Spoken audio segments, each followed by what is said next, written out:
why would anyone ever want to use a laxative on their hair or their skin? Well, you're about to find out, because castor oil has stood the test of time. The Egyptians used it, the Greeks used it, the Romans used it, the Chinese used it. So if it didn't work, it wouldn't be around this long. So there's a very special compound in castor oil. And the combination of different properties that this compound has is the perfect combination remedy for a lot of issues with your skin, your hair, especially as it relates to the common problems that people have, like dry skin, brittle hair, dry hair, hair loss. And so this compound has an anti-inflammatory effect, antimicrobial effect. It's a powerful antioxidant. It's an excellent moisturizer. So anything dry or dehydrated, it will revive. And not just on your face, on different parts of the body, like your heels, if you have cracked heels, on your scalp, especially if you have dandruff, or anywhere on your body. It can also be used on stretch marks or any scars. In that case, you would want to rub it into the area. It has a good amount of vitamin E, which is also good to break down scar tissue. And so you can kind of look at castor oil as a natural conditioner for your skin and hair.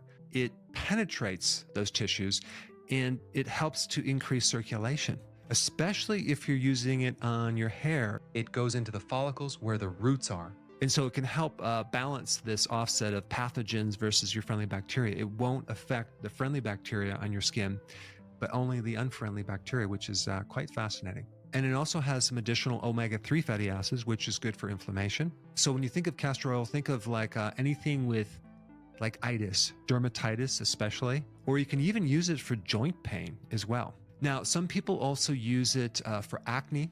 Because it's an antibacterial, it can kind of go into the pores and help balance that out.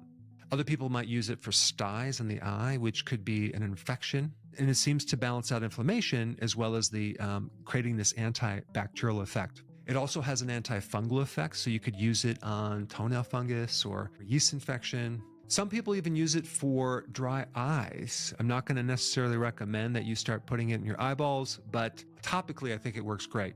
So also, if you have these little dark spots from the sun, for example, this is a great remedy to help get rid of those. And so when you put it on your skin or your hair, you're going to notice it's going to shine. It's going to get rid of that dullness. And if you have damage from the sun, for example, this is great to rejuvenate or rehydrate your skin. And as you can see, there's many different applications of this.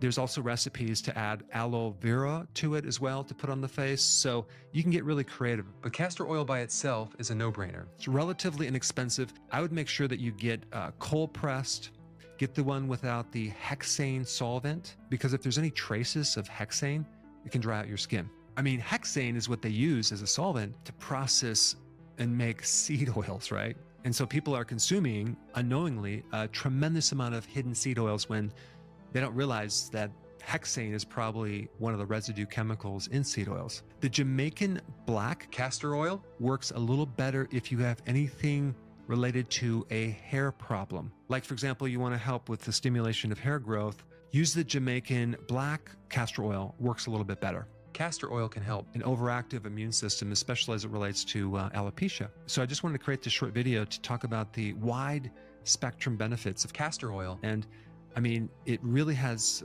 virtually no downsides. Since we're on the topic of skin, if you have not seen this video on how to keep your skin youthful, you might want to check it out. I put it up right here.